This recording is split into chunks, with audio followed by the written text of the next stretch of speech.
Hello, I'm going to talk to you about singing today and the science that goes on behind breathing. Breathing is one of the most important parts of singing. It's also one of the most important parts of public speaking. So, I'm going to draw very badly for you.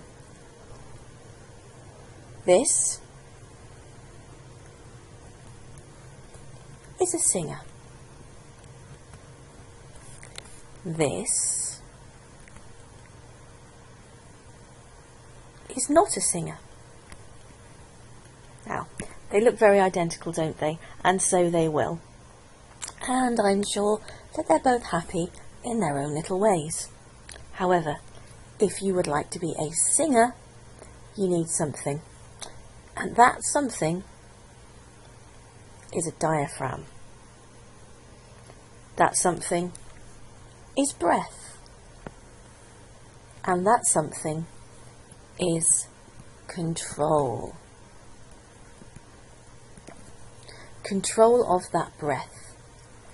That is your key aim as a singer, is to make sure, one, that you have enough breath. Two, that you are controlling the speed of that breath. And three, that you do not, repeat, not run out at the wrong moment. This is very, very, very different. See, ballerina over here, she breathes to her chest. She breathes to her chest because it helps facilitate her body when it comes to exercise, dance, etc. You generally will not find a ballerina with a generous tummy. Singers, on the other hand, and myself included here, tend to have a slightly enlarged lower abdomen, shall we say, and that is because we are breathing to our diaphragms, which tends to push out this part of our body.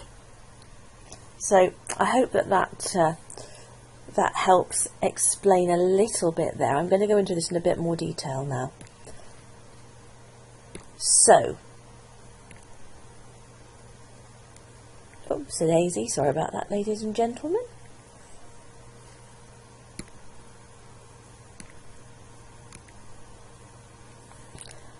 Never worked with children, animals or computers. So, if you are a singer, what is it that you need to do to actually sing competently?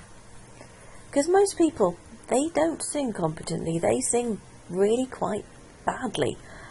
And it's because we are not taught to breathe to our stomachs. We are taught to breathe to our chests, which means that we tend to breathe shallowly. It gets to here and then comes out again. Whereas what we actually need is to be using the piece of muscle that is down here, the diaphragm. Now, I don't know if you're familiar with the diaphragm, and I can't spell for toffee, but it pushes, the air pushes it down. Now, this is a muscle, it's controlled by muscles, and if you get this right, firstly, you'll end up with a lot more air. That's really key. So rather than your lungs inflating just at the top, they're inflating down here too. Now that's pushing this down as well, so you're getting a lot more air. That's probably completely anatomically incorrect. Does mean your tummy pushes out a little bit if you get, there's a rather large bottom, if you get particularly good at this. Let's give this poor person some hair, my God. Oh, that's better. That's better. It doesn't look quite so appalling now. So, what I want you to imagine is that rather than the air coming in and stopping here and then being released again, the air is coming in and filling up this whole area of diaphragm. This whole area that would have been taken up by the diaphragm previously because it's been pushed down. Now, the next stage, of course, is to control the air. So let's see this as a balloon, which is really what singing is about. You have the vocal cord here, and you have your lungs, and your lungs, which, you know, with the diaphragm there as well, you've got a nice lot of air to work with. You need to practice singing. You need to control two things, and I want you to very much imagine that this is a balloon.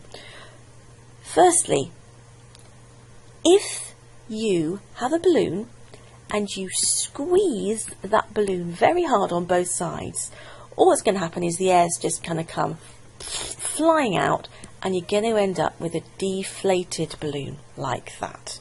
However, if you slowly squeeze the balloon inwards, the air is going to escape the balloon in a far more regulated way, and it's not going to fly around the room going, which can happen. So your body is like a balloon, and the art of singing is learning to control the balloon. Now, we do actually advocate the use of balloons when teaching people to sing as a way of controlling the air that you push out. So if you can blow up a balloon slowly, meaningfully, but with a little bit of force behind it, you'll strengthen your muscles. I'm just going to open a new page here, guys. Okay, so the balloon. So how do you control what comes out at the top? So let's do the balloon thing again, guys. There we go. So if this is your mouth, as in the top of the balloon, here, mouth. And this is the lung. Zzz. Okay, so if you are only letting out a small amount of air, you need to be very aware of what's going on up here. Firstly, if you let it all out very fast, it's going to be gone in seconds. So you need to control that out of air, but also understand that your mouth is a nice cavern, and a very small amount of air can make quite a lot of noise if you open your mouth properly.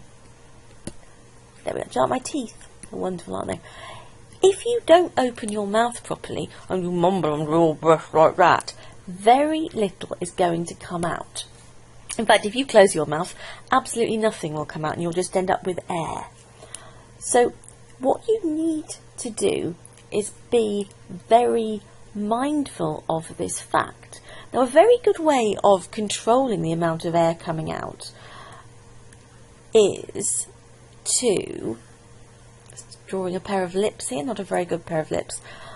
A very good exercise to do is to take your finger and put it in front of your lips and blow the smallest jet of air that you can onto your finger for as long as you can, and count how long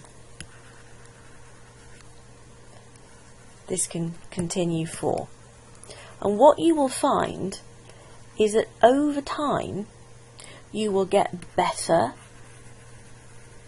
and better and longer every single time. What you'll also find is that your singing control gets better and better and better as well.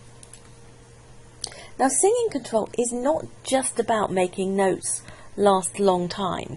It's also about being able to hit the high notes, about being able to have a bigger octave range. So I will cover that off in the next video.